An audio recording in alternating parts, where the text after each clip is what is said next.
1993 সালের 30শে জুন ঝালকাঠি জেলার নলছিটি উপজেলার খাসমহল গ্রামে মোহাম্মদ শরীফ আব্দুল হাদীর ঘরে জন্মগ্রহণ করেন এই বিশ্ববিখ্যাত শহীদ ওসমান হাদী।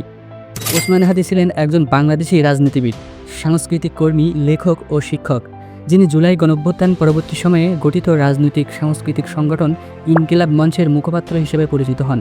তিনি মূলত শহীদদের অধিকার রক্ষা ও আওয়ামী লীগ নিষেধাজ্ঞা আন্দোলন এবং ভারতীয় আধিপত্য বিরোধী সক্রিয় রাজনীতির জন্য আলোচনা আসেন। তিনি জাতীয় সংসদ নির্বাচনে ঢাকা ৮ আসন থেকে সংসদ সদস্য পদপ্রার্থী হিসেবে নির্বাচন করার সিদ্ধান্ত নেন। কিন্তু দুর্ভাগ্যবশত সাল 2025 এর 12 ডিসেম্বর জুমার নামাজের পর ঢাকার বিজয়নগরের বক্স কালভার্ট এলাকায় মাথায় গুলিবিদ্ধ হন। তাকে চিকিৎসার জন্য বাংলাদেশে রাখা হলেও শেষমেশ ফিরিয়ে দেন বাংলাদেশের দক্ষ চিকিৎসকরা।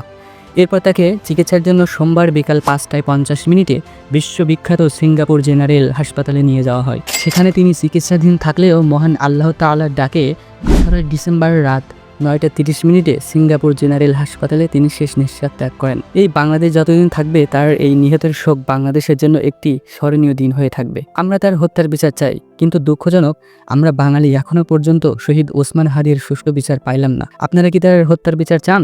তাহলে কমেন্ট করে জানাবেন কিন্তু।